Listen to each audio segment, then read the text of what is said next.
प्यारे साथियों नमस्कार। YouTube के HP math bye RP channel पर आपका हार्दिक स्वागत है। आज हम लोग आंकड़ों का व्यवस्थित करना सीखेंगे। आंकड़े को व्यवस्थित करते हैं दो तरह से। यदि आंकड़ा छोटा है तो उसे आरोही या अवरोही क्रम में व्यवस्थित करते हैं। यदि आंकड़ा बड़ा है तो उसको व्यवस्थित करने का तरीका है आंकड़ों का वर्गीकरण करके। अब वर्गीकरण कैसे करते हैं, आइए देखते हैं एक उदाहरण के माध्यम से। दिए गए आंकड़ों का बारंबारता सारणी बनाइए, यानी इसको वर्ग में बनाकर यानी समूह में बनाकर। अब देखिए इतनी संख्या है, इतने इतने बड़े इतने इतने समूह 10-10 के 5-5 के 20-20 के समूह बना करके उसमें कितने कितने लोग आते हैं, वही है वर्गीकरण। एक वर्ग बनाकर समूह बनाकर एक समूह में कितने लोग आते हैं, यही है वर्गीकरण। आइए देखते हैं किसी आंकड़े का वर्गीकरण हम कैसे करते हैं। पहला काम है किस आंकड़े का परिसर ज्ञात करते हैं। क्या ज्ञात करते हैं? परिसर या इसी को परास कहते हैं, या इसी को आंकड़े का फैलाव कहते हैं। परिसर बराबर होता है उच्चतम अंक ऋण न्यूनतम अंक। अब उच्चतम अंक आंकड़े में देखिए कितना है, 28, 26, 48 है। उच्चतम अंक 48 है। ऋण न्यूनतम अंक कितना देखिए 1 है। घटा दें क्या आ जाएगा 47। अब परिसर आपको ज्ञात हो गया परिसर। अब देखिए इसको आंकड़े को समूह बनाने का कोई खास नियम नहीं है, लेकिन आपके क्लास में आप समूह बनाएंगे 5 से लेकर के 10। या तो आप 5 समूह बनाइए या 10 समूह या अधिक से अधिक 15 समूह बनाइए। तो आइए यहाँ हम इसको 5 समूहों में बांटते हैं। कितने समूह में? समूह या वर्गों की संख्या बराबर 5 ले लेते हैं। अब 5 ले लेंगे तो अब वर्ग अंतराल निकाल लें। क्या निकाल लें? वर्ग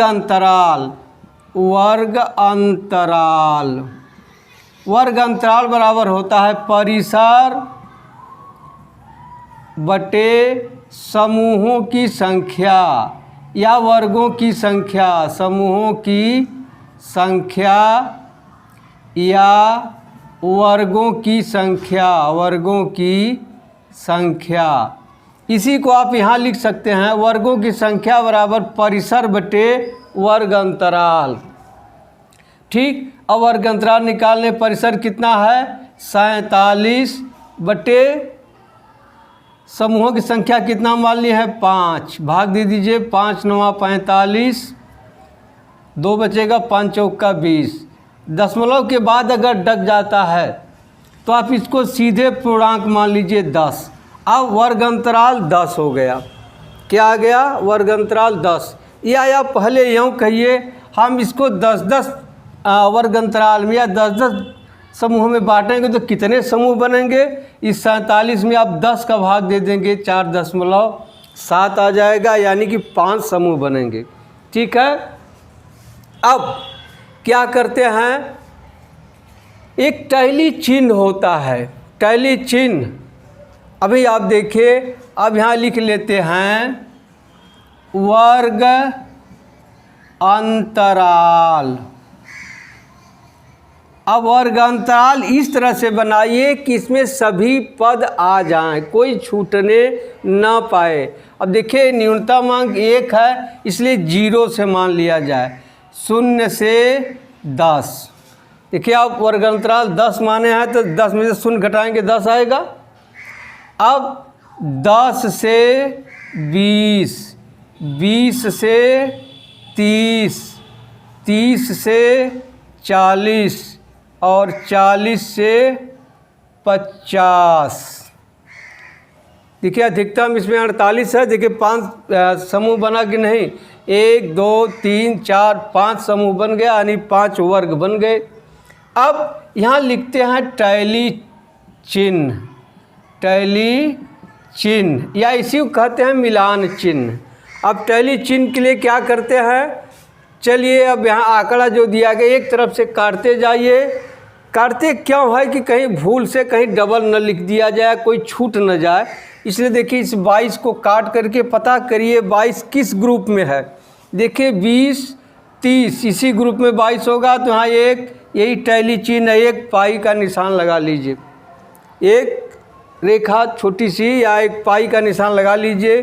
फिर आ जाइए, देखिए 26 इसको काट दिए, 26 किस में आएगा, 25 और 30 के अंदर ही आएगा, तो यहाँ एक और कर लीजिए। फिर है 15 इसको काट दीजिए। अब देखिए 10 से 20 तक वाले में आएगा 15, इसके सामने एक कर दीजिए। फिर 7 है, यह 0 से 10 के बीच में होगा, इसके सामने लगा दीजिए। फिर 10 है, अब देखिए एक समस्या होगी, 0 से 10 वाले में 10 को लिखें या 10 से 20 वाले में। देखिए यहाँ है 0 से 10 तक, 10 नहीं है इसमें, अब यह है 10 से 20 तक, इसमें 9.99999 है, लेकिन 10 नहीं है, 10 इसमें आ जाएगा, तो एक यहाँ आप लगा लीजिए। फिर है 32 आएगा 30 से 40 वाले में, यहाँ इसके सामने लगा लीजिए। फिर है 40 देखिए इसमें आएगा, 30 से 40 वाले में नहीं होगा, 40 से 50 तक है यह, अब इसमें आ जाएगा। फिर है 40 इसी में आएगा। फिर है 25 20 से 30 वाले में आएगा। फिर है 28 ये 20 से 30 वाले में आएगा। फिर है 16 10 से 20 वाले में आएगा। फिर है 15 ये भी 10 से 20 वाले में आएगा। फिर है 35, अब देखिए 35 कहाँ आएगा, 30 से 40 वाले में आएगा, यहाँ लगा लीजिए। फिर है 25 कहाँ आएगा, 20 से 30 वाले में, देखिए 4 चिन्ह हो गया, इस तरह लगा लीजिए, इसे 5 कहते हैं, हो गया। फिर 25 इसमें एक चिन्ह और लगा लीजिए। फिर है 16 10 से 20 वाले में होगा, देखिए 4 चिन्ह हो गया, इस तरह लगा दीजिए, हो गया। फिर है 20 देखिए 20 से 30 वाले में होगा, इसमें नहीं होगा, इसमें होगा, एक लगा लीजिए। फिर है 42, अब 42 देखिए इसमें होगा, 40 के पार है, एक लगा लीजिए। फिर है 45 इसी में होगा, 40 के पार है, एक लगा लीजिए। फिर है 48 इसी में होगा, 40 से 50 के बीच में, यहाँ कर दीजिए इस तरह से। फिर है 10, अब देखिए 0 से 10 वाले में नहीं होगा, इसमें होगा, 10 से 20 वाले में, यहाँ एक चिन्ह लगा लीजिए। फिर है 8 0 से 10 वाले में होगा। फिर है 26 20 से 30 वाले में होगा, यहाँ लगा लीजिए। फिर है 8 यह 0 से 10 वाले में होगा, यहाँ लगा लीजिए। फिर 1 यह 0 से 10 वाले में होगा, एक लगा लीजिए। यह हो गया टैली चिन्ह। अब यहाँ लिख लेंगे बारंबारता, बारंबारता। अब गिन कर है लिख दीजिए, देखिए यहाँ 4 है, यहाँ 5 1 6 है, यहाँ 5 3 8 है, यहाँ 2 है, यहाँ कितना है 5 है। अब इसको आप जोड़ लीजिए, देखिए कितना आता है। योग 6 4 10 10 8 18 18 2 20 20 5 25, यही हो गया। इसे आप बारंबारता सारणी भी कहते हैं। यही है ग्रुप में आप बांट दिए हैं, यही वर्ग में बना दिए, यही है वर्गीकरण। आंकड़े का वर्गीकरण करके आप बारंबारता सारणी बना लिए। अब आइए दूसरा प्रश्न देखते हैं। दूसरा प्रश्न है, तालिका को देखकर प्रश्नों के उत्तर दीजिए। तालिका देखिए बना हुआ है, यही है, इसको देख करके प्रश्नों का उत्तर देना है। देखिए पहला प्रश्न है, इस तालिका में कुल कितने वर्ग हैं। देखिए पहला प्रश्न है, इस तालिका में कुल कितने वर्ग हैं। देखिए 1 2 3 4 5 6 7 कितने वर्ग हैं? 7 वर्ग हैं। तो आप लिखेंगे तालिका में कुल 7 वर्ग हैं। ठीक, अब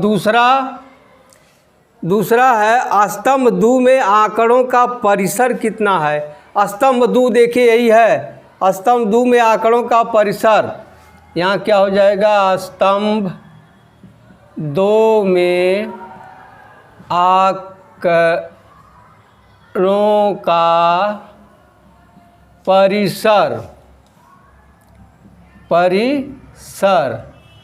बराबर क्या होता है? उच्चतम अंक ऋण न्यूनतम। देखिए उच्चतम अंक 40 है, यहाँ क्या है? 40। ऋण न्यूनतम अंक क्या है? 5 है। घटा दीजिए, क्या आ गया? 35 हो गया दूसरा। तीसरा कह रहा है वर्ग 25 30 में निम्न सीमा और उच्च सीमा क्या है? तीसरा है वर्ग 25 से 30 में उच्च सीमा बराबर है 30। देखिए जो वर्ग बनाए हैं, जो छोटी संख्या इसमें है वह निम्न सीमा, जो बड़ी संख्या है वह उच्च सीमा कहलाती है। यह उच्च सीमा हो गई। और निम्न सीमा क्या है? निम्न सीमा बराबर हो गई 25। यह वर्ग अंतराल में या वर्ग में जो बड़ी संख्या है वह उच्च सीमा या निम्न सीमा। जरा ध्यान दीजिए, देखिए 5 से 10 है, 10 से 20 है। पहले वर्ग में यह 10 उच्च सीमा है, लेकिन दूसरे वर्ग में यह 10 निम्न सीमा है। इसे घबराइएगा नहीं। इस वर्ग की उच्च सीमा 15 है, निम्न सीमा 10 है, लेकिन इस वर्ग की उच्च सीमा 10 है, निम्न सीमा 5 है। तीसरा हो गया। अब चौथा क्या है? वर्ग 30-35 में वर्ग अंतराल कितना है? चौथा वर्ग 30 से 35 में वर्ग अंतराल बराबर होता है उच्च सीमा ऋण निम्न सीमा।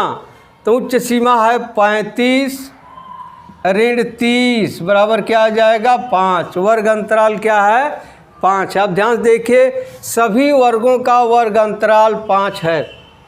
चौथा हो गया। अब पांचवा देखिए, वर्ग 35-40 में कितने टैली चिन्ह लगी हैं? 35-40, देखिए 35-40 सही है ना? 35 से 40 कितने वर्ग टैली चिन्ह लगे हैं? 10। यहाँ क्या हो जाएगा? वर्ग 35 से 40 में 10 टैली चिन्ह लगे हैं। हो गया। अब छठवां, किस वर्ग की बारंबारता सबसे अधिक या 10 है? किस वर्ग की बारंबारता 10 है? देखिए इसमें कहाँ लिखा है 10? ये 10 है। किस वर्ग की है? 35 से 40।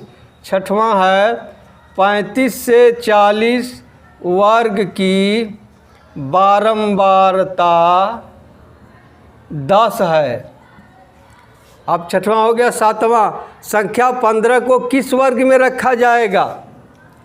अब 15 को किस वर्ग में? देखिए यहाँ है 10 से 15 तक, 15 नहीं है, 14.99 है। और यहाँ है 15 से 20 तक, तो 15 आएगा 15 से 20 वाले में। तो सातवां क्या है? 15 को 15 से 20 वाले वर्ग में रखा जाएगा। फिर आठवां है, तालिका में कुल कितने टैली चिन्ह लगे हैं? गिन लीजिए। देखिए 11 4 15 15 12 27 27 18 45 45 10 55 4 59 3 62 10 72 कितने चिन्ह लगे हैं? तालिका में कुल 72 टैली चिन्ह लगे हैं। तालिका में कुल 72 टैली चिन्ह लगे हैं। अब 9वां है, तालिका में कुल बारंबारता कितनी है? कुल बारंबारता जोड़ दिए, कितना आ गया? 72। यहाँ हो जाएगा तालिका में कुल बारंबारता बराबर 72 है। अब 10वां है, किस वर्ग की बारंबारता सबसे अधिक है? अब देखिए बारंबारता है लिखा है, ये 18 सबसे अधिक है। 18 किस वर्ग की है? 20 से 25, तो यहाँ हो जाएगा 20 से 25 वर्ग की बारंबारता सबसे अधिक है, सबसे अधिक है। यही हो गया। अब आपका प्रश्न लग गया। अब आप इसके आधार पर अभ्यास प्रश्न को लगाइएगा। कोई दिक्कत होगी तो आप 83 18 085 430 पर आप संपर्क करके समस्या का समाधान पा सकते हैं। अब मिलते हैं अगली वीडियो में, तब तक के लिए धन्यवाद। जय हिंद, जय भारत।